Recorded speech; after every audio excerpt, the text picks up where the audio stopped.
Shush. I better tell my dad to watch Mansfield Matters and he'll understand why I'm asking questions that you've asked. But the tech school I went to moved a year later from its original site on Sutton Road.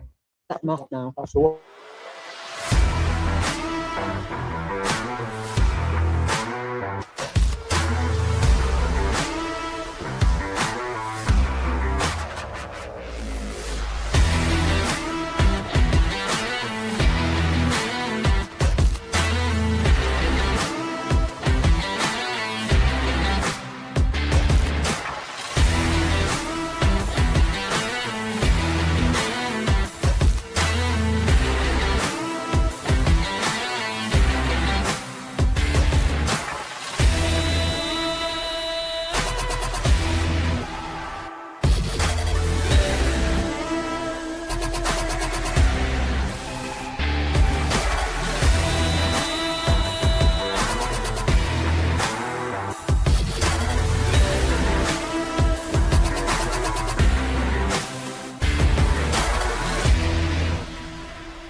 Country parks across Mansfield are awash with running men. The freshly smelling training gear is soaking up the sweat. And Andy Garner's got his top off. Yeah, that's right, folks. The Stags are back for pre-season. Forget the World Cup. The real excitement is that the Stags are back. The lower-weighted wait for proper football is almost over, as the traditional trip to Retford is only a couple of sleeps away. With the Stags back in training, it's time for us to fill up the kettle and dust off the microphone for Series 10 of the Mansfield Matters podcast. It's up to you. And what better way to start than in person, in my garden, in the sunshine. Coming up, we'll have a good old catch-up, talking transfers, contracts, fixtures, friendlies, and a whole lot more in between. And as ever, we welcome your comments, questions, and opinions in the live feed. The Stags are back. We're back. What more could you ask for? This is the Mansfield Matters Podcast. Okay, here we go.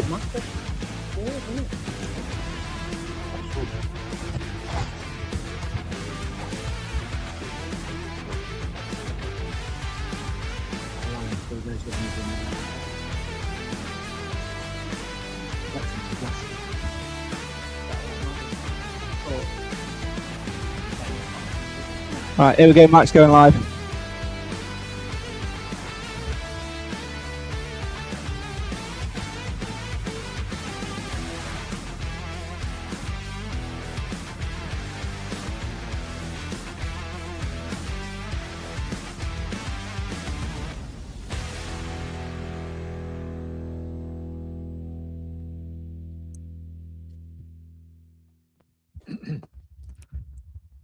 Hello and welcome to All Things Mansfield Matters, the Mansfield Matters podcast. We are back and once again in the garden. And do you know what? The sun was out earlier whilst I was setting everything up. I'm thinking we're all going to get drenched in the sunshine. And fortunately, shaders just about covered Emily in that far corner. As always, we are back. We are live. If you want to get involved in the live feed, you can do so in the live feed comments.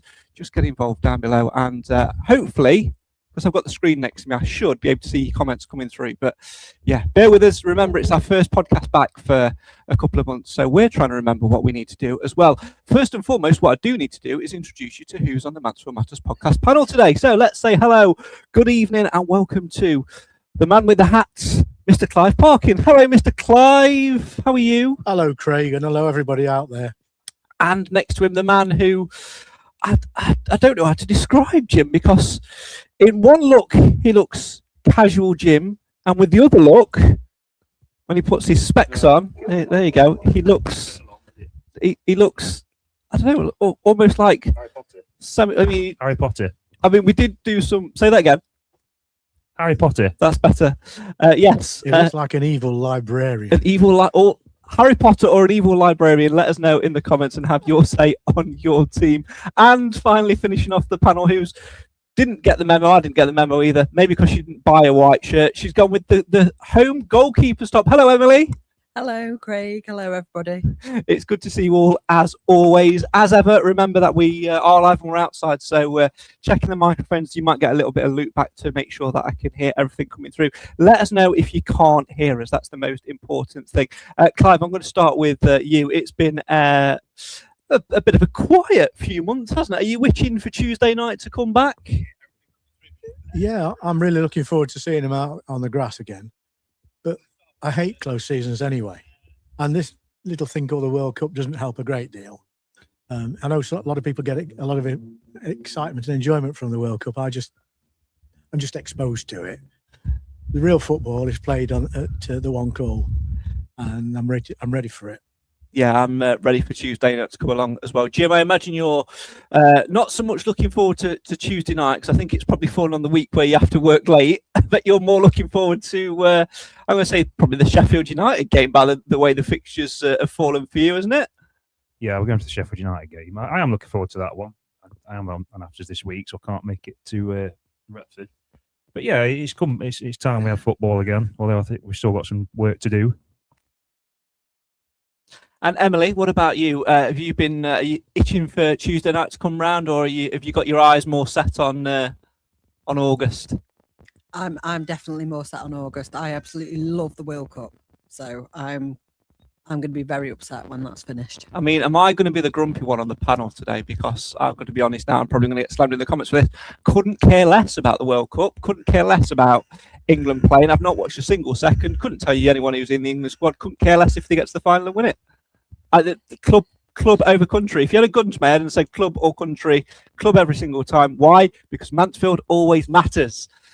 But I get why people are, a bit excited by it. But I'm more excited by Tuesday night. Let's put it that way. There are lots. I'd say there's lots to talk about tonight. There isn't. It's been, I think, Emily, one of the quietest close seasons we've had for, I think, a very long time. Even last pre-season, we had a flurry of players coming in. We signed 11 players in the summer. The season before that, we didn't have as many that came in, but we're all excited because we'd just been promoted. The season before that, we added a few faces. This time round, it just seems like they've closed the RH Academy doors, jumped on a plane, and not bothered. Yeah, I think it's partly because we've signed the two loans, haven't we? We've got the two, Tyler Roberts and John Russell. We've got them. So there's only McGoldrick that's a new face at the moment, isn't there? So yeah, it's a bit strange. I'm waiting for them to sign a couple more, and there is some rumours going around. Rumour mill is in full force. Well, as much as I don't like the World Cup, I don't like rumours either. So this could be a very interesting show. Let me just check my list. Oh, sorry, mate, you're not on it. Oh, awkward. I know that. Awkward. Awkward. Craig likes chicken selects. There you go. And I might have some chicken selects. I like cake, and I've brought cake. I've made you a cup of tea. I made you a coffee. What more do you want? Like Nando's, don't you? Do you know what? I do and I don't. I used to be like, if ever I had an opportunity, like a chance to go before a game, where like, yeah, let's go to Nando's. But it's just overpriced chicken now, isn't it? Maybe I've just become a tight sod. I don't know. But yeah. Are you frustrated, Clive, by the lack of activity in the close season? Let's get it back on track, shall we? I'm disappointed rather than frustrated. I would have hoped we'd have bought somebody else by now. I very much like the club to acquire somebody who isn't in receipt of a pension, because the players we've bought have got quality and experience, but they've not got the legs of a young player. And I think we might leave ourselves exposed to that lack of mobility and fluidity and resilience to injury that we've seen so much of in the last 5 years. I don't know about you, Jim, but the signings that have come in, I've looked at that and I've been quickly browsing on Sports Direct and seeing if I can get myself some football boots, because signing 38-year-olds, the rumoured signing of a 35-year-old or whatever he is, makes me think I've got a season in me. You never had one, Craig. They've got pedigree, haven't they? They've had good careers, and it is in the positions we need. But I always think that basically, minus McGoldrick, that's all we bought in at the moment. It was new. That group of players were 4 points off relegation at Easter, and I've said this to you before. So, and we've added a 38-year-old to that, and that's it. So to me, yeah, it's a bit underwhelming. I thought we'd do a little bit more than we have. I think, to be fair, the long-term injuries we carried throughout last season are coming out the other end as playable players again. It's almost like having new players. And I think that's probably one of the things that gives the club some reassurance. That they'll, no doubt, by the end of September, there'll be 6 cropped again. That's you cynic. Realist. Well, the thing is, though, Emily, I don't know whether it's a bit underwhelming. I always trust in Nigel Clough with what he's doing. I think he'll get his recruitment right.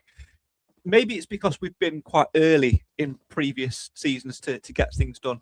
But also on the flip side, he did say 3 in, 3 out. And technically, we have brought 3 in. But, and I'll put a graphic up on screen in a minute to support my point, I think 2 of them were in our squad anyway, and I would have classed them as within our squad. I wouldn't class them as going back out to bring them back in. So I still think we need to fill 2 slots, is what I'm getting at. I'm expecting 2 more as well. I'm expecting a striker and a midfielder. That's what I'm expecting. And that's what Clough said, didn't he, on he's done a recent interview, and he did say that. So fingers crossed. I'm just looking at it on screen now. Those of you at home who are watching the video version of this will be able to see it. What I've done is I've sort of split the categories. So I've gone for released players, which were Aaron Lewis, Dom Dwyer and Big Vic. And then I've done who they've been directly replaced by. Big Vic or Dom Dwyer, you can take your pick on which in terms of position.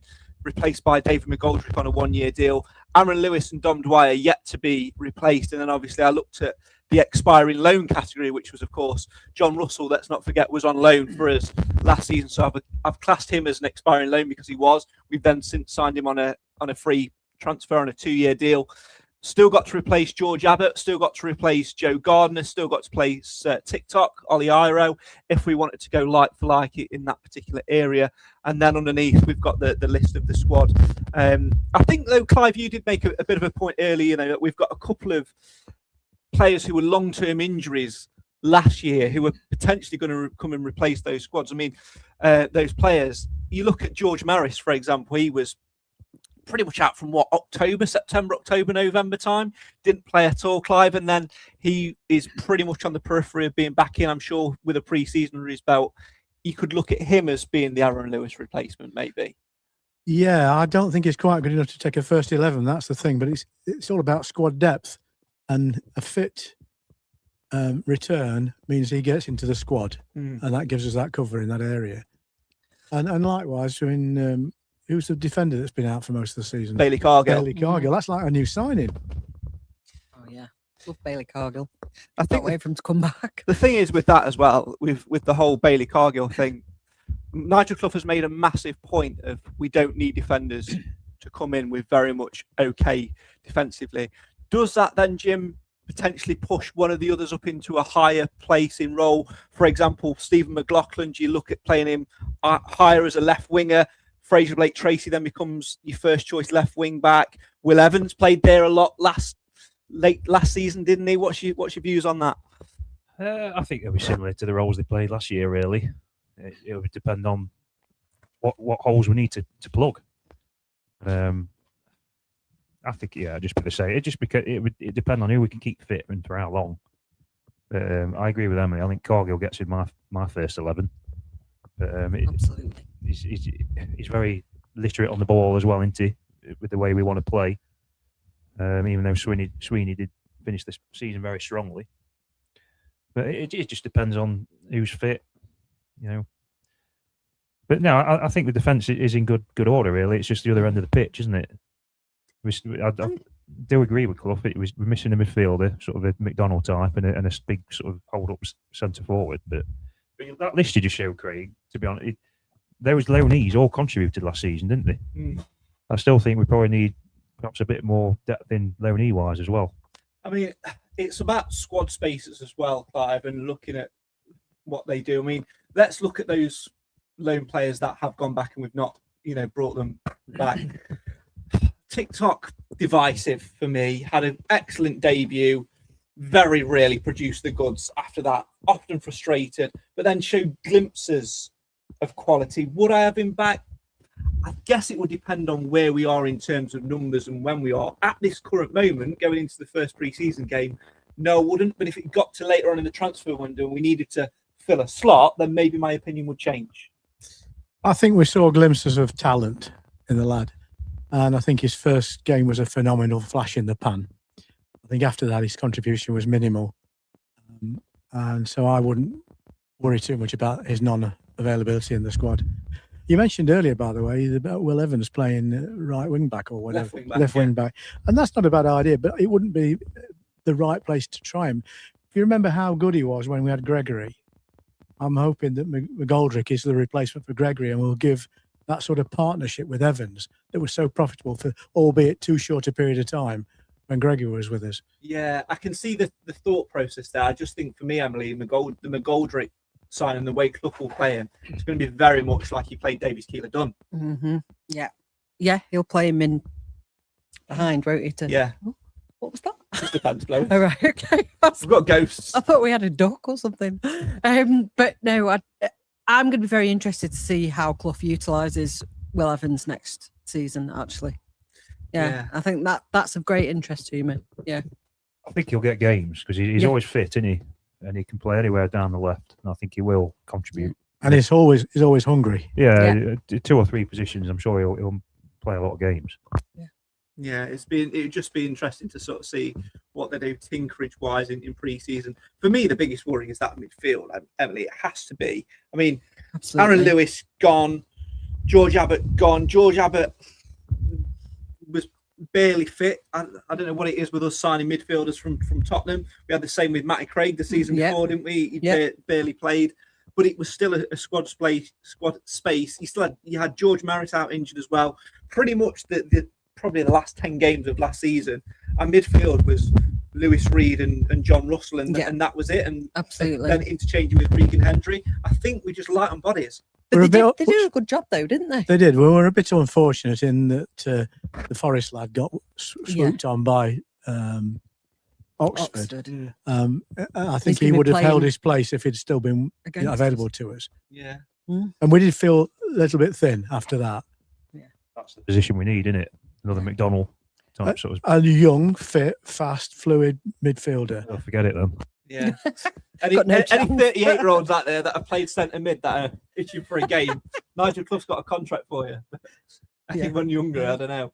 I am concerned by this whole age thing. I mean, Tyler Roberts, back end of his career, obviously great signing if we can keep him fit, and it is a big if. John Russell's a bit of an anomaly. He's still got lots of years left in him. I really like him. It's whether or not he can get really good settled, because obviously he went to Barnsley with great promise and then didn't play. And what's his attitude going to be like if he has a spell out of the side? That's what worries me. And then David McGoldrick, obviously, excellent player, brings you goals, but he's 38 years old. And he's 39, isn't he? 38, 39, and that's just I guess the flip side to that, Emily, is though, if there's any manager in the Football League that knows how to look after a player of that age, it's Nigel Clough. Yeah. And to be fair, a lot of our injuries that we had this year were to the younger players and not the older ones. And look at Lucas Akins. He's not had an injury, really, has he? No. I think he'll job share with Tyler Roberts, won't he? McGoldrick. I think they're in that 10, aren't they? They're quite similar. Yeah. I think because neither of them are going to play 46 games for 90 minutes. So I think they'll job share a little bit. Yeah, one will start play 70, the other one will come on for the last half an hour, and then vice versa. It's very rare that you'll see them playing with each other.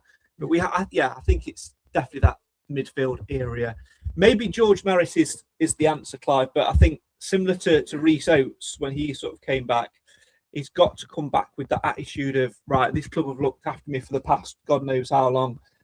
I need to sort of step up and win my shirt back and win my place. Yeah, he's a lovely player, but he's not the salvation for the club. He's got to be part of it, and I think that the quality of his play is determined by the quality of the players around him, and he has a distinct role. If he's allowed to play that, and he doesn't have to take other people's responsibilities, which he was doing at one time. I think he'll be a great player during the season if he can stay fit. And unfortunately, he's had a couple of seasons where he hasn't been able to stay fit. In fact, he's been self-inflicted damage at some point. And didn't he get injured putting his own boot on? Putting a sock on or something. And then he broke his ankle in pre-season, didn't he? Behind closed doors. Leicester. So I think he's had a share of bad luck, and maybe he's due for a bit of good luck. We'll see. Yeah, it'd be nice. To be honest, I am really surprised we kept hold of him, but because of that reasoning. But again, Nigel Clough likes players with good attitude, and he must have a good enough attitude to to be kept around and to keep on and everything. So I guess we'll see where we go with that one. But another one, Jim, which is going to be very, very divisive, I think, is Luke Bolton, because yet again he is injured. I mean, this time it's not a footballing injury. It's I think something we all dread, the dreaded appendicitis. And I don't know, Poor Jim. chap. For me, yeah, poor chap indeed. But I don't know. I think when he come through the door, I think he must have broke a mirror, stepped under a ladder or something, because that lad's been riddled with bad luck. I was buzzing when we signed him, and he did have his last 2 years before we got him. He was a bit injury prone, wasn't he? And I thought, well, give him a chance. But last season he was a non-event, wasn't it? And like I say, he didn't want to get appendicitis, and Clough said he'd done all his work and everything. So I think you got to give him another chance. But he kind of, similar to Oates, he kind of owes us a bit, doesn't he? Once he gets fit, we need something from him. If it's appendicitis and he has it dealt with surgically, it's only a month out normally. Yeah, it's just whether he can cope with the constant running and the body movements, the twist as well, isn't it? I think it has a bigger effect than what you think on footballers. But I don't know, it could have happened to anybody at any time. But to happen to him, he must be sat there thinking, I don't know what I need to do to not be injured. That lad could put his hand, into a box of fivers and pull out a snake, because he's just opposite to the Viper's pit analogy, isn't it? Yeah. Oates has proved, doesn't he? If you can come back, and if you keep doing the right things, you can come back from stuff like that. He's still young. Yeah, he is, and he's got a lot of promise, a lot of pace. But again, with Luke Bolton, I think it would depend on system as well as how we play, because he's a terrific right wing back. I mean, when he played for us when he was against us for Salford, he tore us apart, didn't he, down that far side and tore us the lesson. But Clough didn't tend to use him as much, did he? He tended to use him more of as an out-and-out front man, which is a bit of an anomaly. It depends on how he can get settled and whether he can fight to bring his place back in. It's an interesting one. And it's a bit like it's kind of a bit like what happened with Dom Dwyer last season, isn't it? It's like a good player, but he couldn't prove himself because he just couldn't fit into the system. Yeah. So it'd be interesting. I'm not convinced he's a good player, really. Well, after he skied that penalty in the Pizza Cup or whatever it's called, the one where we had the Premiership under 21s. After he skied that penalty, I was just like, yeah, I think that's the end of him, really. And we didn't see him play again. He has gone, hasn't he? Yes, he's definitely gone. Yeah, he's definitely gone. Books. Yeah, bless him. He's not on the books, bless him. But, Yeah. it'd be interesting to sort of see what happens in the future with So we're all agreed we need probably two players more than we know about at the moment, and one needs to be younger and a midfield player. I'm probably going to attract a fee, but we've not spent any money really. That's me. Although there's a fair amount of money being spent on the ground at the moment. Yeah.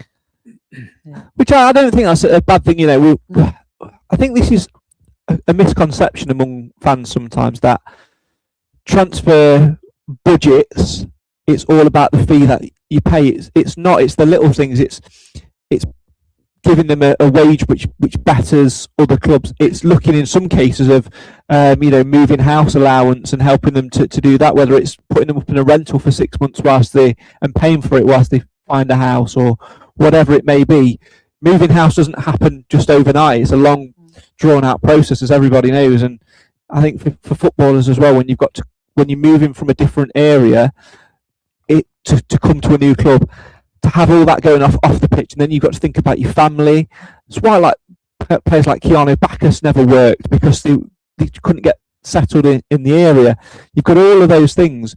But if you look at some of the business that we've done under Clough, more of the business that we've done under Clough, when you really scrutinise it, we're picking players up from a specific area that aren't having to travel as much, that are settled in the areas where they are. They don't have to move house. They're content with driving to train or whatever that may be. And that then, if we go in with that sort of thing as a pool of players, that really does narrow it down. We can't keep nicking players from Barnsley and from Burton for the rest of our lives, can we, Jim? We've got to have some more originality in there, surely. Yeah, but I think there's a bit of a frustration amongst the fan base, and their season tickets went up 50 odd quid. Then we earned a lot of money last season from the cut runs. You think, where is all this money? And it's never really stopped us in the past when we've had a higher turnover. Some summers we've had 9-10 players in, and the season tickets haven't moved in prices. I just think there's a bit of a bit of lack of communication there. Perhaps they don't have to tell us, but I think we've kind of got a right to know. They're quite happy to take your money off you. Well, maybe when the new fan advisory board is installed and started to earn its crust, there'll be better forms of communication, and fans will have a greater degree of insight into what happens behind the scenes.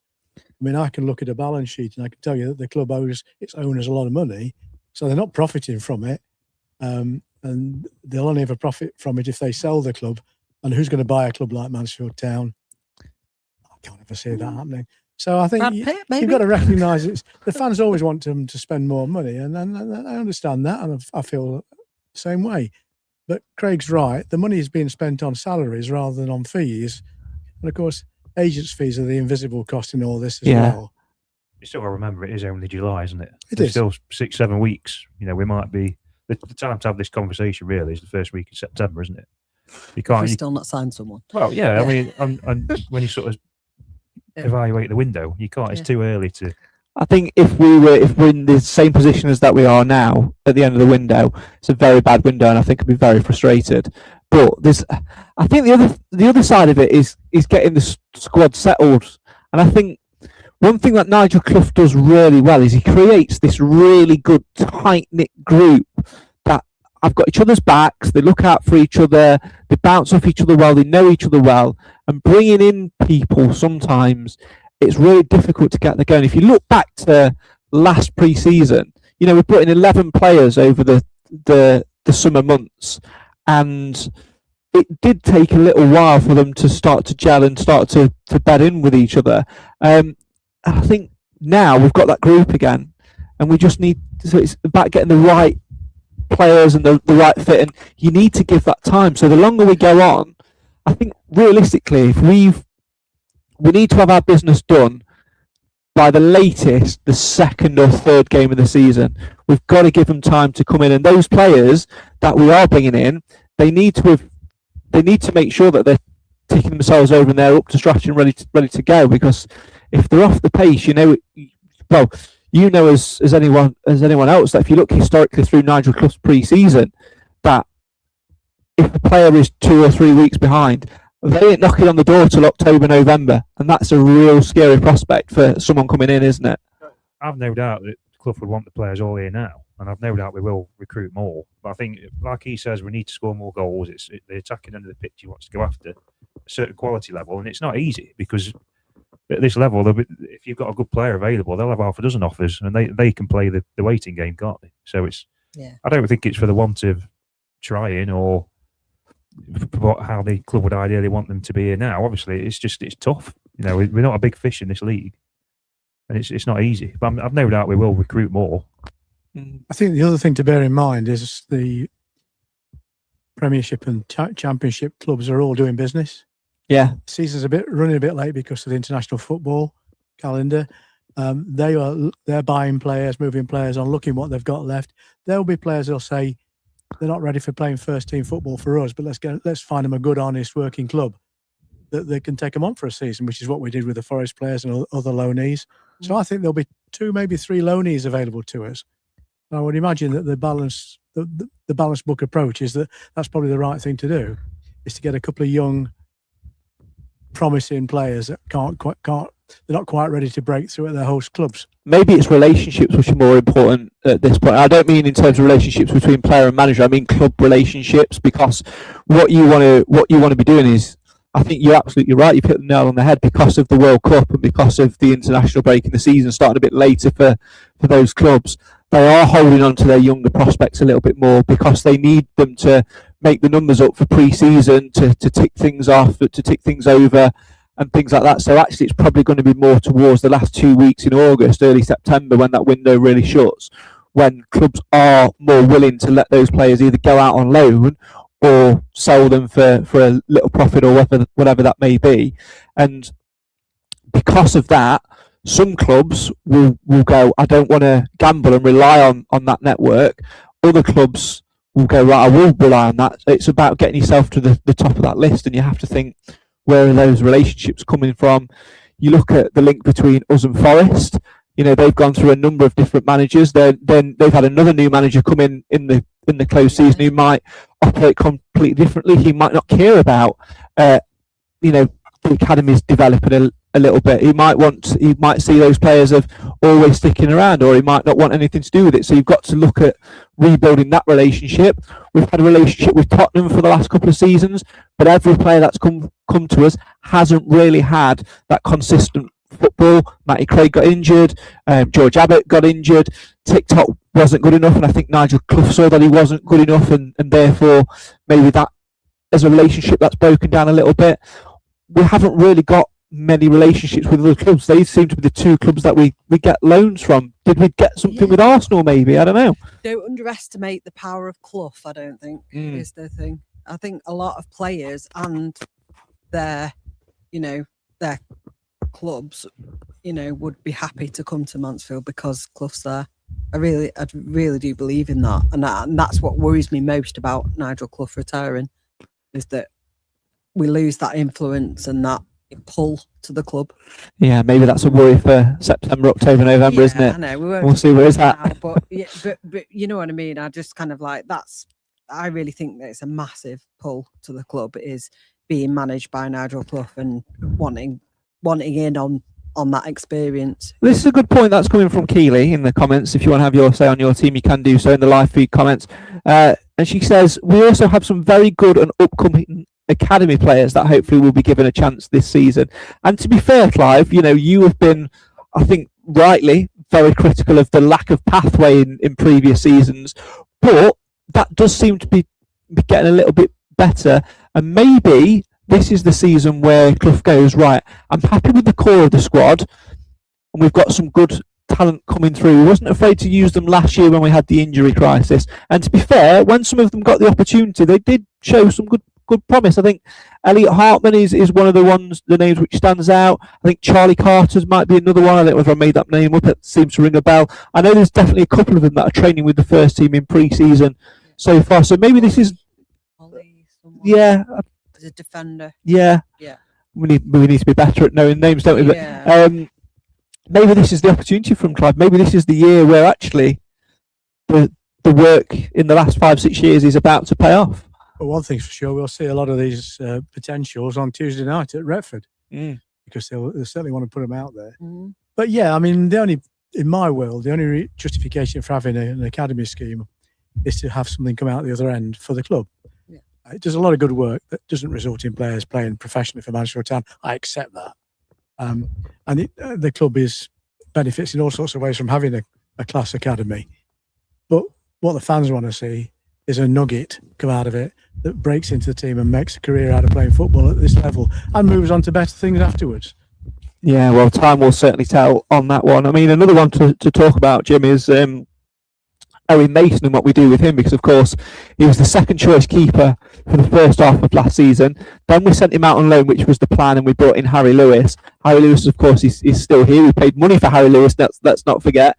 Is shown to be a very good goalkeeper when he's been called upon. Hasn't yet conceded a goal in the 3 games he's played, which is a daft but quite quirky stat. What do you do with Owen Mason? Because he ticks a box in terms of homegrown player status, which is why we kept him around for the first half of last season. But also, he's at the age where he needs to be playing regular football if he's either going to break in and be our number one someday, or we're going to sell him on for profit. I think the problem is the position he plays, isn't it? You can't shoehorn him in. There's one position. I would certainly want to keep him on the books. That's we're saying to him, look, we see a future for you at the club, but you're going to have to go out on loan for a couple of seasons. Because if I'm honest, if we've still got Liam Roberts in 2 years' time, I would personally be surprised. Yeah, very much so. Because I still think he's going to probably have another shot at the Championship. I think so. I can see him being in our top 2 keepers in the next 2 years, and I think you just got to be honest with him and sitting down and say, look, this is how we see it. We don't want to lose you off the books, but you're gonna have to. He'll surely he wants to get some football as well. Goes back to relationships, doesn't it? Have we got a club that's actually at a high enough level? Because we've got great relationships with lots of local clubs, but they're all too low down. I think for Owen Mason, he didn't. I think he got a little bit injured when he went to Southend towards the back end of last season, because he did actually establish himself for a while. But He needs to be conference national at the very least. So you've got to be honest with these players, and because they won't appreciate it if they realise you haven't been. But he's definitely got it. I think he's definitely good enough. He's great. I think he's really good. He is good. Yeah. Was it the first season in League One? He played against Peterborough, I think he did. Didn't he? Yeah. And it didn't look out of place. Didn't he play at Accrington? In the cup, so penalties, 3 penalties. Yeah. He just needs the time served. It's the position. Shout out Adam Collins, because I know that's all your work. It's just the position, isn't it? You can't shoehorn 3 goalkeepers into the team. So in the absence of a reserve league, there's no case for having all that many goalkeepers. No. What do you do with them? How do you keep them involved? Well, it's not just 3, we've got 4. We've got Anthony Nunes as well. He'll go out on loan. That's he'll go back on loan, but I think that's the only reason he played at Wigan is because Mason was injured. Yeah. Because otherwise, Owen Mason had been in the goal at Wigan. Yeah. Yeah. Because I think we didn't have Harry Lewis that day, did we? He was expected. His wife was expecting the baby, I think. Baby. Yeah. And then was Liam Roberts injured? Yeah, Liam Roberts was injured. Yeah. So how inconsiderate. I know. It's so rude, isn't it? How dare you be injured and oh no, you mean the baby thing, don't you? People it won't work, will it? Yeah. I'd make it part of a footballer's contract. They're not allowed to have children during league time. You can time these things, you know. Some would say they do and avoid the groin injuries during close season. And on that point, let's take a break.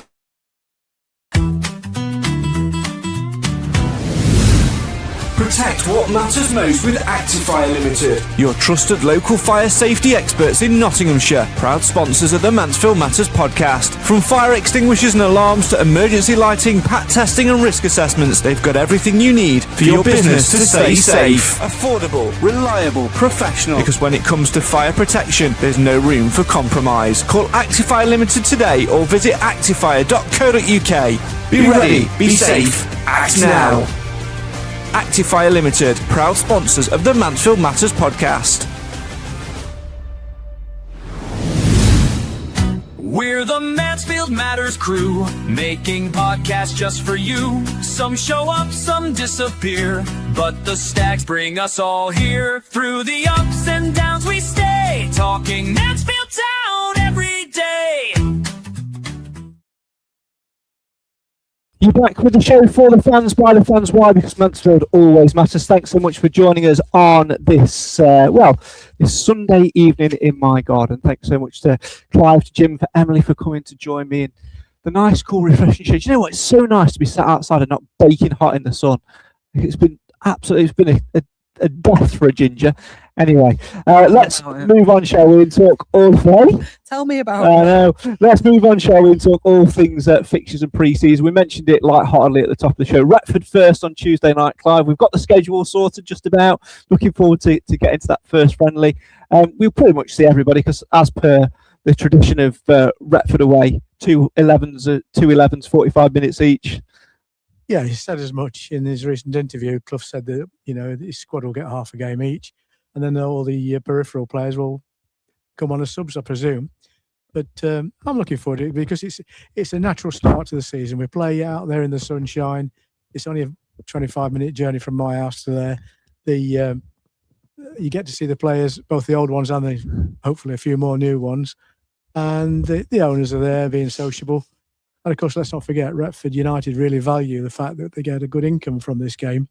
Yeah, I mean, at the beginning of their season. Some people, Jim, are a bit dismissive of the Retford game as a bit of a non-entity, but personally, I quite like it. Every year, I look at it and go, "Oh, I've been there 1,001 times. I'm not going to go again." And then I remember, A, it's the first game and you're always itching for a little bit of football to come, and then B, games like that supplement their income for a year.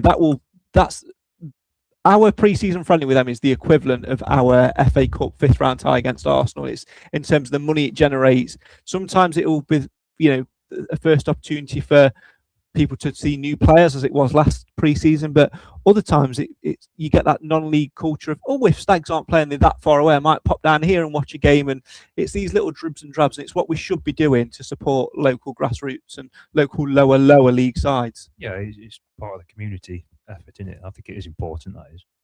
And it's also, you don't want to be you want to sort of ease yourself in gently, don't you? Play a sort of side that you're probably going to beat, just easing gently. You don't want to be sort of full throttle against a really tough opponent straight away. So I think there's that side as well. And it becomes always traditional, doesn't it? Retford away, first game.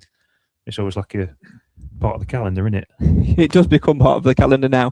It's like Christmas Day. It's there every year. One thing that has felt a little bit meh this year, Emily, is the fact that we haven't actually got that many friendlies. And Nigel Clough has been very open with it. He says, we've tried, but a lot of teams this year are having pitches redone. They're not wanting to play. And because of the Carabao Cup coming in a little bit earlier, that's almost acting as another friendly. So there's not many that are willing to play. So, you know, we've got Retford on Tuesday night, up to Barrow on the Saturday, which is, you know, en route to Scotland. No public game in Scotland. And I think, as Nigel Clough said last week, he's struggling to actually find a team to play up there because of their cup and their fixtures and how it falls. And and then the only other one is Derby, because again, we've had our pitch redone and we're not wanting to play too much on it. Yeah, I'm not going to get. Are we to playing any Alfreton? And then, of course, Alfreton on the Tuesday night as well. Oh, yeah. I'm not going to get to any of them this season, and I'm not going to be able to go to Sheffield United either. So, a bit gutted, really, to be honest. There's nothing pre-season. So, first game will be game back at the Wonkle. Yeah, it just seems a little bit frustrating, Jim, doesn't it? Well, I know it's not the same, but there's a lot of shirts in that team where there'll be two players fighting for one shirt. Just have 2 11s. 11 against 11 in training. Hey, yeah, I get it. I mean, who wants a shirt? We will do that, but it's testing yourself against teams that are going to be similar to, you know, that in League One, and it's not the same. I get that. But that's the same for everybody in the league. That's the leveler, isn't it? And then you look at sort of a revenue generator as well. I mean, we mentioned, you know, a couple of minutes ago about Retford having that payday when we come to town. Years previously, you know, we'd have a big marquee home pre-season friendly which would draw a decent crowd. We don't have that anymore. We just played the Ducks. We're not even playing Matlock this year. What's going on? Isn't that Derby though? What, Matlock? No, I mean the big marquee signing. The big one. No disrespect to Derby County, no, I know. but it's not, is it? I mean, I know it's not the same. They bring a lot of fans. They've got a good fan base. Yeah, yeah, they have. Yeah, I mean, local, I've got a few cousins and second cousins and stuff which are big Derby fans, but my late cousin Mike was a Stags fan and a Derby fan, so I'm pleased with playing them in that respect. But I'm a bit like, I want us to be properly tested, and it won't be a full house. No, I'm really surprised they're both in the upper tier, to be honest. But I don't know. Maybe on a Friday night as well, isn't it? Yeah, because I don't know whether it's to do with schedules elsewhere or the pitch or whatever or policing, but it just seems a bit. It's just very underwhelming. It's the word. Everything, real, isn't it? Yeah, everything is underwhelming at the minute. And Alan Wilson, bless him, is bereft. He is, because we're not going to Matlock, and he doesn't get his fish and chips. Oh yeah, he's gutted. Oh yeah. So Alfreton, we know where the chip shop is in Alfreton. We do. We'll have to have a little wonder, but it's not the same as it is sitting in the Matlock Park and watching wannabe Boris Beckers and Tim Henman playing tennis on their local tennis court. It's There's a charm about Matlock. There is. Yeah. I want to know what's happened there, because obviously Clough, like, it used to be very adamant on, I want to play Macclesfield. I like it. Matlock, sorry, yeah. And we're not playing Macclesfield this year. We're not playing them either. Really, it was really great last year because it was 20 minutes down the road for me. Yeah, I'm sure that's why they did it. Yeah, I think they did. They all got together when they were playing around. They did it because of me. Yeah, but it's, I don't know. Maybe I just feel a little bit underwhelmed. Once Tuesday comes around, I'll be fine. But I think the Barrow game makes sense because it's on the way to Scotland, and you know, I still think we'll take a few up there. We're not going, but and there'll be no like live coverage of it, but we can follow it on Twitter or whatever, and the game will be, I'm sure, filmed and available to watch back through iFollow, so you won't necessarily miss it. I don't know. Maybe there's going to be more behind closed doors games. Is Danny Rose still there? I believe so. Yeah, and of course Adam Murray's now Barrow manager, yeah, which, by the way, I think has got absolutely nothing to do with the fact that we're playing them. It's literally because it's on the way. It would have been them or Carlisle, wouldn't it? In terms of it was who wants a game, and I think that was sorted before Adam Murray ended up weirdly going there from strange. Kidderminster. But I believe they again, Barrow's a nominally of a football club. They don't actually train in Barrow at all. They train in Manchester and travel up for the game. So bit of a weird one. Anyway, I don't know. Let's talk about something off the pitch, shall we? Because any of you that are watching the live version of this or the video version of this will see that Clive and Jim sport the new away shirt, and Emily is wearing the home goalkeeper's top. And I've still got last year's away top on, but I will get a home shirt, I think, this year. what do you make of the kits? Because I have to be honest, Jim, when I looked at that one on the photos, the first thing that jumped to mind was that looked exactly like my kitchen worktop. But seeing it close up, it's growing on me. I like it. Maybe it's the Demon Headmaster-esque glasses. It's one of my favourite away kits, I think. Yeah. What, there's a little flex on it? They're faded stag's heads. aren't Yeah, they? like staggered, aren't they? Little Yeah, yeah. You little remember things. the first season in League One, we had that green thing, didn't we? Can you remember? And it looked like an old lady's blouse. It really did. Oh yeah. Yeah. I've still got one of those. Yeah. Yeah. Oh, I apologise. Yeah. But, No, it's fine. It doesn't fit me. but this, I like this one. Yeah, it's good. Yeah, I've heard the third one's pink, which I'm not too keen on, but Oh, really? yeah. Have you heard that from the same source that said that Sutton Chuts was signing because they'd spotted him in Sainsbury's and they were speaking to the club's next door neighbour's dog sitter's sister? It's that old chestnut. I can't remember where I saw it, but they did reveal the other kits, which have been correct. Right, okay. Yeah, my contact that told me that our third kit last season was going to be a mucky green was spot on, and they've said it's a pink third this year. So Oh, really? No, thank you is what I'm getting. Well, I might get one of those. I'll have a pink one well, and a purple one. I'm not prejudging it. What I'm saying is, Don't why, be pinkist. I'm not being pinkist. Don't start that. Hashtag Craig hates pink. Don't start To be that. honest with you, I don't particularly like pink. When's football pink kits. ever had anything to do with Strange. Mansfield Town Football Club other Yeah. than Alan Marriott's goalkeeper top in the conference season? Season. When has pink had anything to do with Mansfield Town Football Club? I'm sure Christy Pym wore a pink top at some Alan point Marriott as started well. it. He did, yeah. It's always been a goalkeeper's colour, hasn't it? A I don't. goalkeeper colour, but- yeah.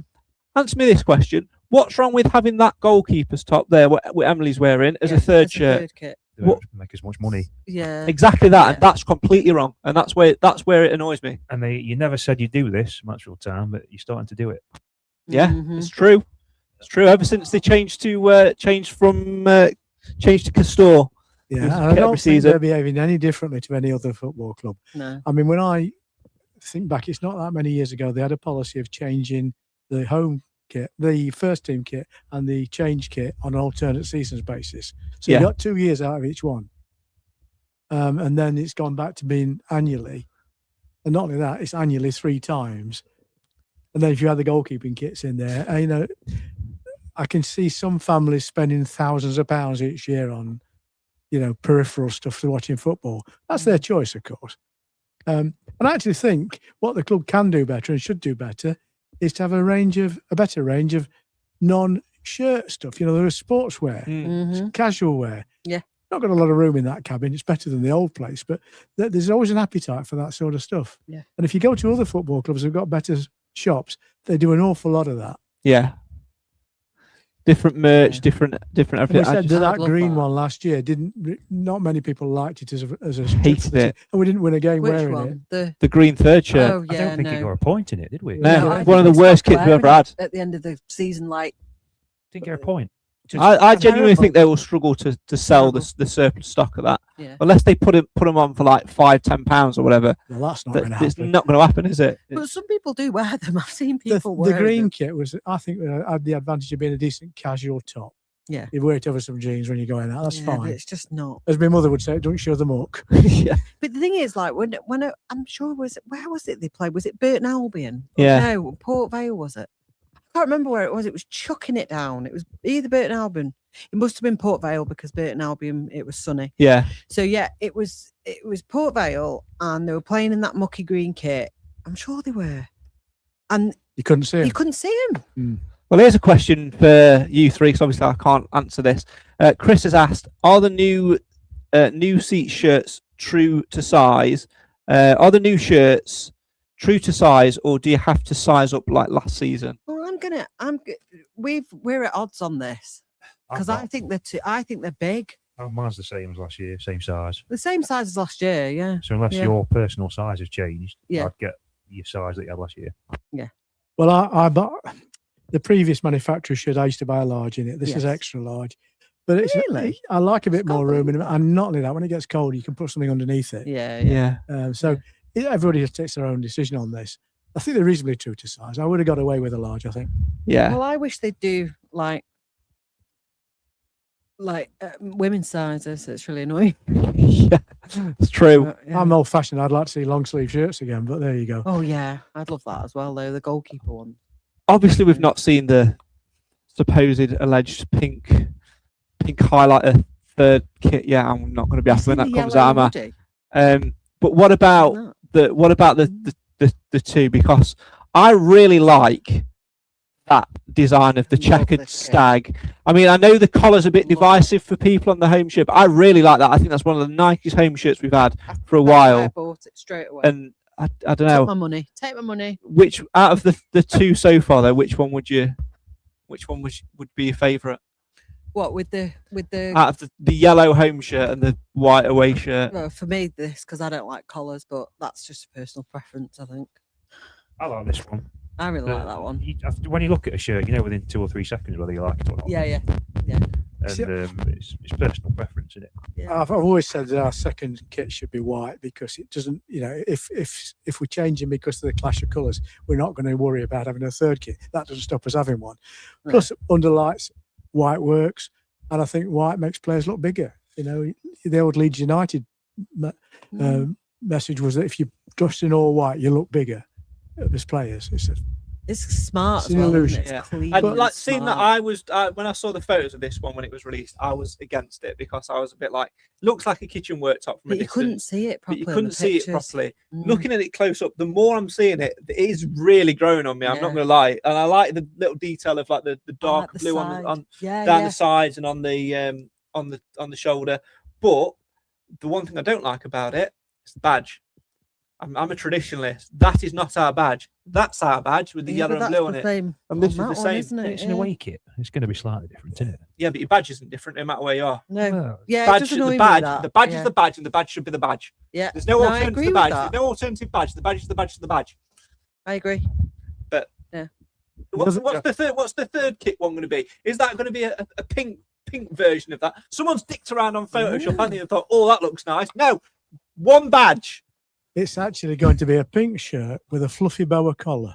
Ooh, So you look I like look a forward budget. to Little that. throwy sash thing like that. The reason I like this shirt is because personally, I only tend to wear colours when I'm travelling to away games. And I think this is going to get more exposure to away games. I do think we will use that a lot more. Yeah. We didn't tend to play in this one much, did we? The blue one last year. Well, yeah, we wore the home Bits kit a and lot last spats. year, didn't we? Yeah. Mm. I don't know. I mean, obviously, you have I get why we have a third kit because of the additional sponsorship revenue that we can get from it, the additional shirt sales, because even though they're ridiculously expensive, people will still buy them. But there's absolutely no need to for me. I think that Agree. purple goalkeeper's top It's would just be the the best top ever. perfect third kit. Because when are we realistically going to wear it? Well, ask yourself the question. Think about the teams that we'll be playing this year. Exactly. How many of those club shirts, when we go to their ground, is going to stop us wearing yellow? Not many. Exactly. And of those, how Oxford, many maybe. will not be able? We won't be able to wear white. Yeah. Are there any clubs out there that play in white and yellow? Then we need a third kit. Well, it's Oxford, Cambridge, the two that springs to mind that wear Yeah. wear yellow. Burton, Blackpool, Yeah. probably the four. Yeah. So all of those you could get away with a white top. Yeah, and then you look at But- who's going to wear white and yellow. But Or why does the goalkeeper need more than one kit as well? Because they can always wear exactly. purple. Like, really? And at some point they're going to wear the away goalkeeper. This Nick will get frustrated by this. They'll wear the away goalkeeper's top at home because of the opposite because colour the of what. opposite are Yeah. wearing purple. Yeah, Yeah. which Yeah. is not going to. It wouldn't be so bad if they bought out 3 strips and said, right, you have them for 2 years. But the fact that it's 6 kits every I summer, agree. Yeah, it's like, well, come on. yeah, and Taking the yes, mick. they're doing this shirt discounted scheme or whatever. They Oh come with it. yeah. That The seems, more shirts you buy. that seems overly complicated. That's almost saying, Yeah. yes, we appreciate how much money you're spending, and what we are going to do is we are going to give you some form of discount. But in order to be eligible for the discount, you need to spend more money. Yeah. If you buy 12 kits, Yeah. Essentially, they're yeah, free. yeah. Yeah. But that's all right. Yeah, if you buy 12, you deserve one free. Yeah. That's rubbish. That's not very good. extortion. And I do feel that, in all seriousness, when the fab does start to take effect, that should be one of the key issues. Of I get that there are agreements with shirt suppliers and sponsors and things like that, but let's be more transparent with it publicly and explain it. And all of these things that you're trying to do to try and offer us discounts are actually a false negative because it's encouraging us to buy more. Well, the other thing that I've noticed, so people with kids the same sort of age as my kids will know about this as well. Castor used to do, I think it was up to like extra large youth, which was sort of 13, 14, 15 years old. I'm sure they only go up to like 11 area or whatever you call them. Only go up to 11 to 12 or something. And then he's got to be in an adult kit. So it's like, well, how is that fair? Because surely if he's only 14, he should be able to wear a VAT free shirt. Yeah. So that irritates me as well. But they know full well that people like me will go and buy the age 13 to 14 one because it's cheaper. Like I bought an England shirt that was age 13 to 14. It fits me really nicely. But I think Craig's at the point here. The FAB, when it's in place, will be able to communicate fans' views on things like the design of the shirt, the choice of alternatives, the quality of the shirt, the fit of the shirt, the cost of the shirt. Those are all the things that matter to everybody. I mean, these are 58 quid or something this year. Yeah, 60 quid pretty much. I mean, I get why we change training kit every year because that is essentially your work uniform, which they're wearing 5-6 days a week, training really hard in. They're going to get put through the absolute ringer. I imagine already now that some of them will be ready for changing or whatever, and you only get X amount of training kit. I think they get I'm sure the kit man will put us right on this or whatever, but they used to only get 2 or 3 versions, like 2 or 3 of the same item, and then you'd be constantly wear and tear of it. So I get why they would do that, but to have travel as well, travel kit to have all of this, to have essentially, well, let's look at it, three kits, and then you've got 3 goalkeepers kits of each one. So you're looking at a lot of, if you want to collect every single one, if you've got OCD or you like to have everyone in your collection. I feel sorry for Nick because not only does he want all the kits, he wants all the different badges for different competitions as well. Yeah. My advice would just be buy what you like. Yeah. You don't have to buy more. Just buy what you like. Well, you're right. You don't have to buy any of them.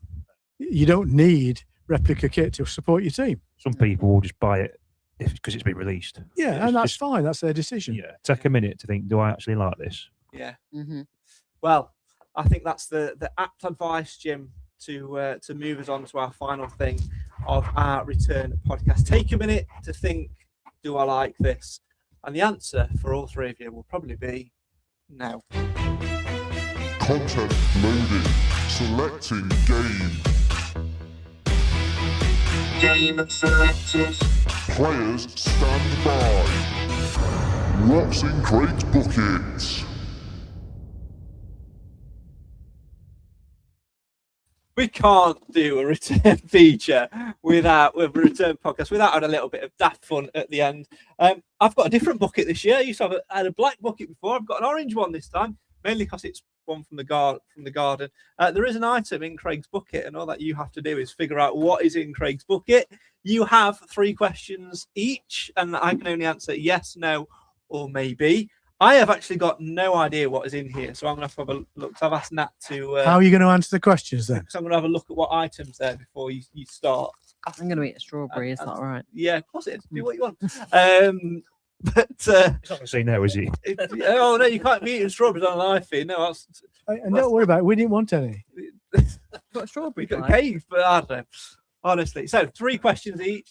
I can only answer yes, no, or maybe. I can give you a bit of a steer in the right direction. Only after have you asked all 3 of your questions can you guess what it is. The order in which we are going to do this is Emily, Jim, then Clive. So Emily, you're going to go first. I'm going to have a little look to see what's in Craig's bucket. Or close your eyes. Well, you can't see it through the bag anyway. Right, okay, I know what is in Craig's bucket. So, Emily, kick us off. We'll start the guessing. Is it... Oh, no, I can't say that. You can. You can say whatever you want. You can. Laugh. No, you can. That's the whole point of the game. Is it... Well, I'll think of a different way of asking it. Is it solid or is it fluffy And and soft? fluffy and soft. Yeah. Okay. Thank you. It's not that. Jim. Is it pink? No. Would I be seen wearing it? No. Don't narrow it down, Clive. Yeah. Would the dog Not by be seen much. wearing it? Would the dog we see wearing? No. No, completely wrong line Okay. of thinking. Jim? Is it available in the club shop? No, but it is available in shops, but not. Yeah. Is it something you would share with somebody else? No. Okay, I'm struggling now. You would think along the lines of you said fluffy or solid, didn't you before? I did, Think and you along- said fluffy. Yeah, you could buy something like this in the club shop, but this particular thing is not a football related thing. Would you use it to clean something? No, but you do need to clean it because it gets very dusty when it's been sat on a shelf. Mm. Do you use it on the beach? No. It would stay at home whilst you go on holiday. You wouldn't really take this item on holiday with you to the beach. If I had it, would it entertain me? If you were a small child, I think it would, yes. So there we go. I'll give you one more. I'll be generous. I'll give you one more question. If you were a child, is it a child's fluffy toy? You can't. That's not the way to answer your question. You've got to ask. I'd say I'll give you one more question. One more guess. Like one more guessing question each. Yeah. Oh, Oh, right. Go on. Yeah. what? I don't understand. Why can't I ask I that? thought that was your final guess. I thought it was your final guess. Right. I see. Okay. Is it? Right. Yeah. So, I don't know. I'm finding this really hard. I'd have to think and eat grapes at the same time. That's your own fault. Yeah, it's grapes mostly we haven't my got. fault.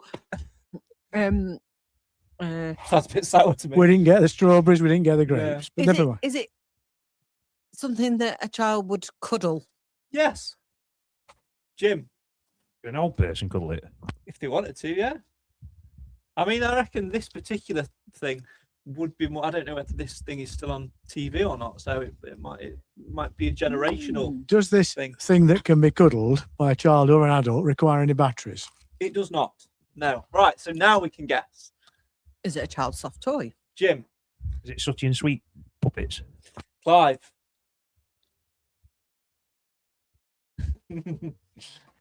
Is it a Furby? I think you are all right in some way, shape, or form. I think Emily is the closest. Clive is the second closest, and then Jim is Miles away. no, not necessarily miles away. What's in Craig's bucket is a I Teletubby. That is it, a Teletubby. It's a Teletubby. I don't know Because which you said- Teletubby it is. Poe, I think. Ding Is that ding. Poe? Are you Poe? Yeah, that's Poe. Yeah. I could be wrong about that. Poe could be the purple it's one. Poe the Teletubby. I don't know where that got that from. I presume it's on a bookshelf somewhere. I don't know. So Well, there you my go. dogs would play with that. I mean, Well, that was good, Craig. well, it passed a couple of minutes, didn't it? Look, it's our own pre-season. I'm still waiting for you to create where's Clive barking? But Well, we'll I wait and liked see. it because I That's won. for the season. That's got to be refined. It's got to be fun. That's still working on that. That's still Work in pre-season progress. training, isn't Yeah. it? Still in pre-season training. Right, that is almost all we've got time for before we finish, obviously. Retford on Tuesday. Clive and I are going. Jim, I imagine you'll be at work. Emily, you're not going. Bit far for me, Bit far really. for you. But what's one thing you want to achieve from this pre-season? Emily, I'll start with you. Well, I'd like to sign some more players, but if you mean from the pre-season games, I'd like to see them improving on last season. Really, building on what was coming at the end of last season. Jim, what's one thing you want to get out of this pre-season? Well, first of all, no injuries, because we can't really afford it, and just a bit of synergy within the group. A good unit, good understanding. Clive? I agree with Jim. No injuries and good fish and chips at Alfreton and a good burger at Retford. But we'll wait and see if those things can be fulfilled. Before we do sign off, there'll be no podcast next week because this time next week the players will be on the way to Scotland. In fact, they've already started their pre-season camp. But there will be a podcast because we've already recorded one, which we're going to be streaming, which Emily and I did the other night. Emily, do you want to tell us a little bit more about what we've got coming up in a week or so's time? Yeah, so we did a recording with Monica Bowley the other day from Mansfield Ladies Captain Fame. Yeah, she is legendary. And it was fantastic. And Monica was really, really talkative, and it was great. And we got some good stories. So that's something to look forward to. And that was in conjunction with Her Game 2 as well. So we had Katie Wheeldon from Her Game 2 as well as me. And Alan as well joined us on that one. So it was really good. Yeah, it was indeed a really insightful interview.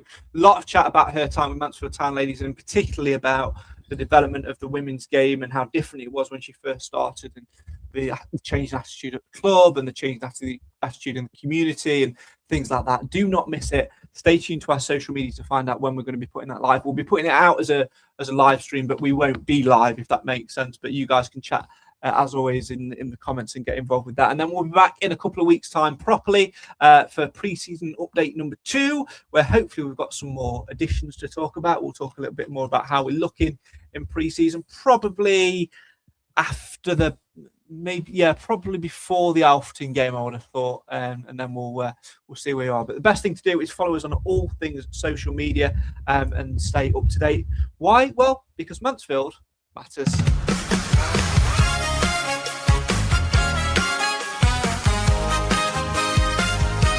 Sadly, that's all we've got time for on the first pre-season update on this year's Mansfield Matters podcast. My thanks, as ever, to the Mansfield Matters podcast panel who made it through without dying in the heat. That's very much appreciated. Although it's true to say that they have eaten all of my ice lollies, so looks like I'm going to have to nip to a local supermarket, doesn't it? That's all irrelevant. I'll make sure I do that before Tuesday night as the Stags head for Retford in their first pre-season friendly. Very much looking forward to that. As always, some of the Mansfield Matters crew will be there, so if you do spot us, come and say hello. We'd love to have a chat. We'll next be live in a couple of weeks' time with another pre-season update, but before then, don't forget that there will be the Stag Story special with Monica Bowley, the Her Game 2 special episode that will air next week. Stay tuned to our socials to find out when. And if you want to get in touch on social media, you can do so. We are at MTFC Matters on all things social media. Wherever you get your socials, we're probably on there. Or you can drop us an email, mtfcmatters@gmail.com. Still sponsorship slots available if you want to get involved with that. No podcast predictions because, of course, it's pre-season, but that game will be back. We'll tell you more about that in a couple of weeks' time. That is all we've got time for, though. We will see you when we see you. Can't wait for Tuesday. Come on!